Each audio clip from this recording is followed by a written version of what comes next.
Hello student, good morning to all of you.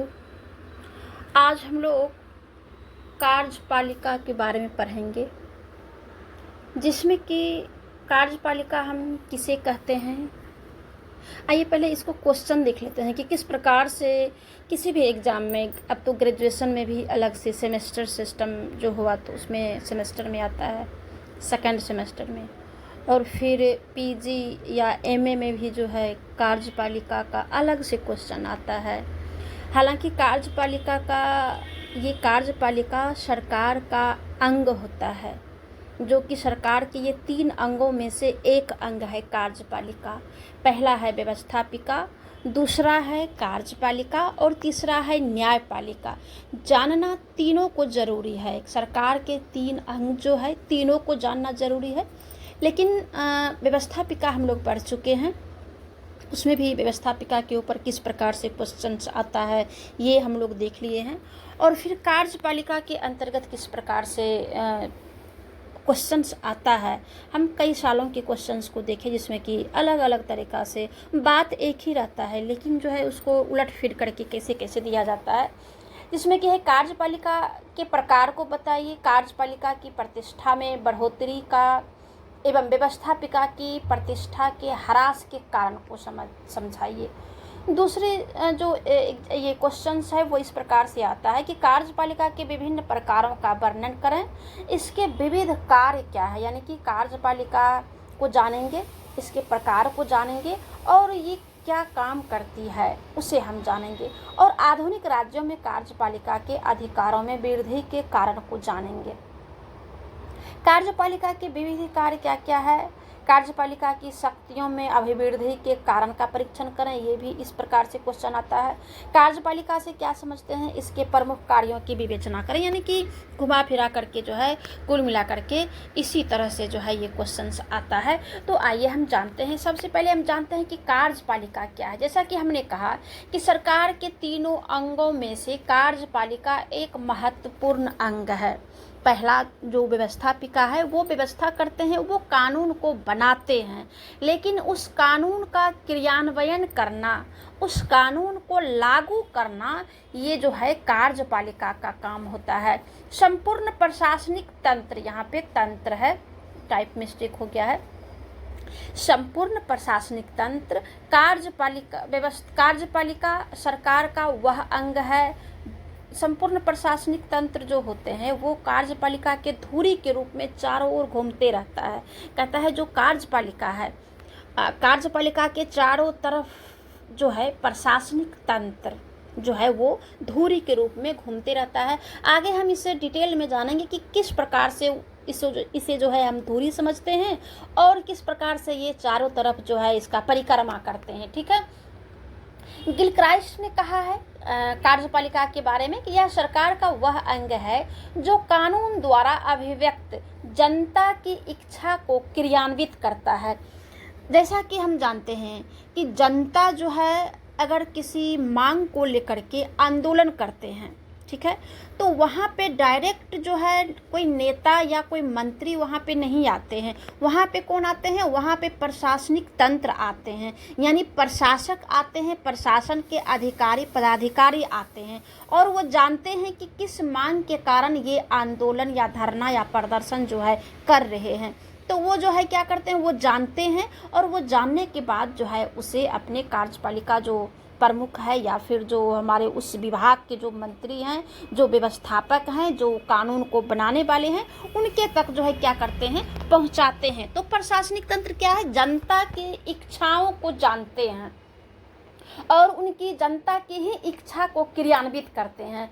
विस्तृत और सामूहिक अर्थ में कार्यपालिका के अंतर्गत सभी अधिकारी और अभिकरण भी आते हैं। सभी अधिकारी आ जाते हैं और अभिकरण जितने भी अभिकरण मीन्स सामग्री भी आते हैं, वो भी आ जाते हैं, जिनका कार्य कानून के रूप में निर्धारित एवं व्यक्त करना या व्यक्त करके उसे लागू करना होता है। इस अर्थ में राज्य अध्यक्ष, ठीक है, राज्य अध्यक्ष का मतलब हो गया राष्ट्रपति, मंत्री परिषद और प्रशासकीय पदाधिकारी, पुलिस अधिकारी, आदि सभी आ जाते हैं।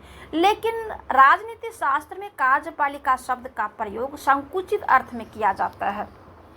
राजनीति में कैसे संकुचित अर्थ में, राजनीति विषय में इसको जो है संकुचित अर्थ में जो है लिया जाता है, क्योंकि कार्यपालिका के अंतर्गत व्यक्ति ही सम्मिलित है जो नीति निर्धारण करते हैं, योजना बनाते हैं और विधियों को क्रियान्वित करते हैं।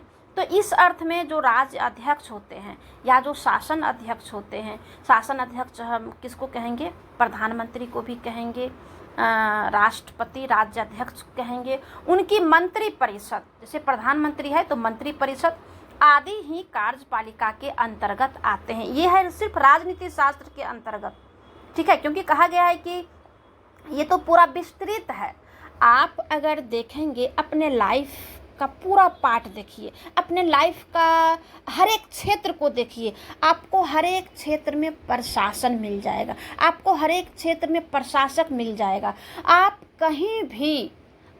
कहीं भी बिना प्रशासक के आप नहीं हैं, यानी प्रशासक का विस्तृत रूप है। लेकिन हम राजनीति के विषय में जब हम पढ़ते हैं कार्यपालिका को, तो इसका संकुचित अर्थ होता है, क्योंकि राजनीति का जो राजनेता का जो सचिव होता है, अगर किसी विभाग का मंत्री है और उस विभाग के मंत्री का सचिव है, उसको जो है हम राजनीति में लाते हैं, मंत्री है मंत्री को राजनीति में लाते हैं, ठीक है।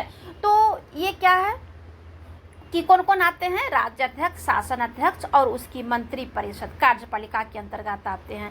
भारत में राष्ट्रपति और उसके मंत्रिमंडल को, ब्रिटेन में राजा और उसके मंत्रिमंडल को तथा अमेरिका में राष्ट्रपति तथा उसके मंत्रिमंडल को हम कार्यपालिका के नाम से पुकारते हैं। हमने यहाँ पे कंपैरिजन करके भी जान लिए कि भारत में राष्ट्रपति को और उसके मंत्रिमंडल को, और ब्रिटेन में राजा को और उसके मंत्रिमंडल को, और अमेरिका में राष्ट्रपति को और उसके मंत्रिमंडल को, ये क्या करते हैं, कार्यपालिका के अंतर्गत लाते हैं। लेकिन ये जो है सिर्फ राजनीति के अंतर्गत ये कार्यपालिका है। लेकिन कार्यपालिका को जैसा कि हम जानते हैं कि इसका दो लेग होता है, एक होता है अस्थायी कार्यपालिका और एक होता है अस्थायी कार्यपालिका। तो अस्थायी कार्यपालिका हम कहते हैं जो प्रतियोगिता पास करके आते हैं, इंटरव्यू दे करके आते हैं, उसका एज लिमिटेशंस रहता है, उसका रूल रेगुलेशंस जो है वो व्यवस्थापक के द्वारा जो है किया हुआ रहता है।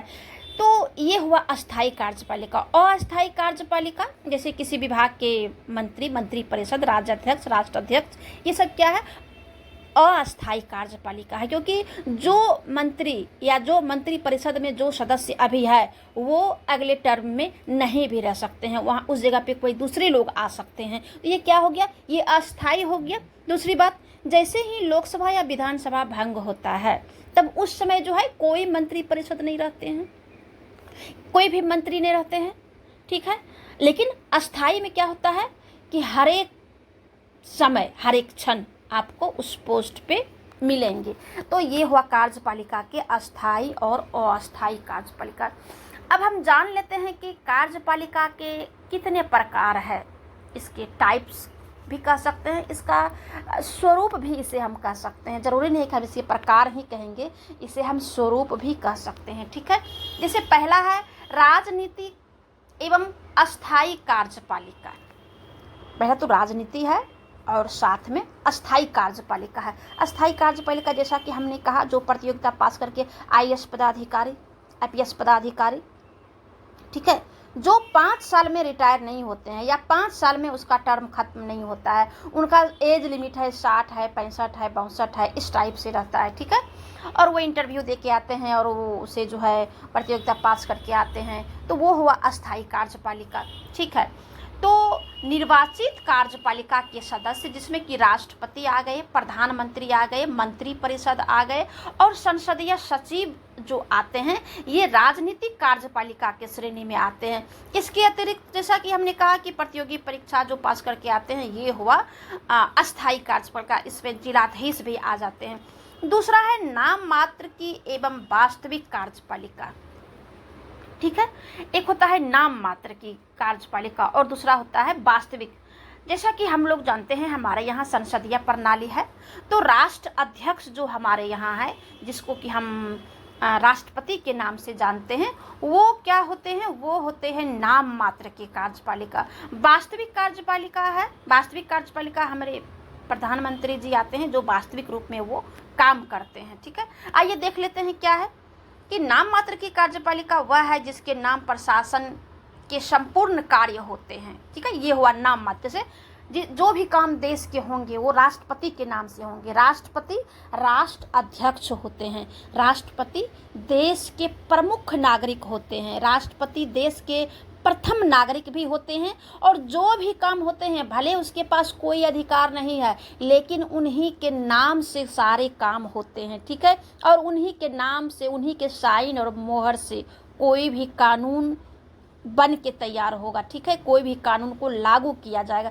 तभी हम किसी भी कानून को लागू करेंगे जब राष्ट्रपति की स्वीकृति हो जाती है। ठीक है, तो नाम मात्र की कार्यपालिका और वास्तविक कार्यपालिका, प्रधानमंत्री जी और उनके जो मंत्रिमंडल है वो वास्तविक कार्यपालिका में आ जाते हैं। ठीक है, तो ये रहा जो है नाम मात्र की और वास्तविक कार्यपालिका।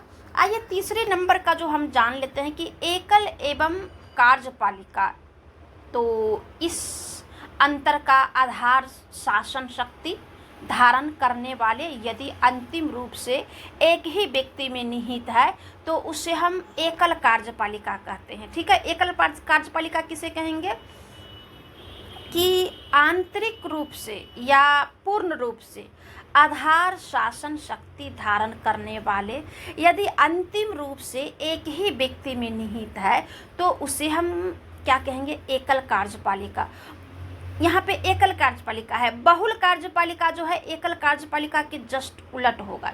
बहुल कार्यपालिका वह है जिसमें शक्तियाँ एक ही व्यक्तियों में निहित ना होकर सभी व्यक्तियों की एक समिति होती है और उसी में जो है वो निहित होता है, यानी कि यहाँ पे पावर जो है बटा हुआ रहता है बहुल कार्यपालिका में। और एकल कार्यपालिका में क्या होता है, पावर जो है सेंटर में रहता है, एक व्यक्ति के हाथ में होता है। तो बहुल कार्यपालिका का स्पष्ट उदाहरण कार्यपालिका है जिसे कि संघीय परिषद कहते हैं। वहाँ पे कार्यपालिका शक्ति 7 व्यक्तियों के एक मंत्रिमंडल को प्राप्त होती है। ठीक है, और 7 का पद समान होता है। भारतीय ब्रिटेन की तरह वहाँ कोई प्रधानमंत्री नहीं होता है।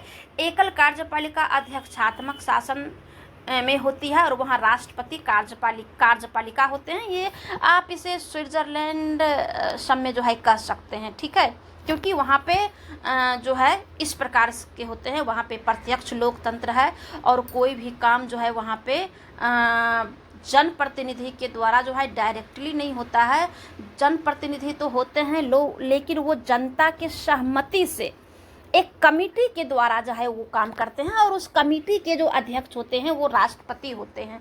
तो हम स्विट्जरलैंड का उदाहरण यहाँ पे ले सकते हैं। ठीक है, चौथा जो है वंशानुगत एवं निर्वाचित कार्यपालिका, जहाँ राजा राज्य का प्रधान होता है और उसकी मृत्यु के बाद उसका पुत्र या उसका उत्तराधिकारी गद्दी पर आसीन होता है, उस पद्धति को हम वंशानुक्रम कार्यपालिका कहते हैं। जैसे ब्रिटेन में है, नेपाल में था लेकिन अब नहीं है। ठीक है, तो ये सब क्या है, वंशानुगत कार्यपालिका है। अभी सिर्फ और सिर्फ ब्रिटेन को ही कह सकते हैं क्योंकि नेपाल में जो है अब लोकतांत्रिक तरीके से अब काम जो है जनता जो है नेता को चुनने लगे हैं, राजतंत्र नहीं रहा है। ठीक है, जहां राज्य का अध्यक्ष जनता द्वारा प्रत्यक्ष या अप्रत्यक्ष रूप से निर्वाचित होता है उसे निर्वाचित कार्यपालिका कहते हैं।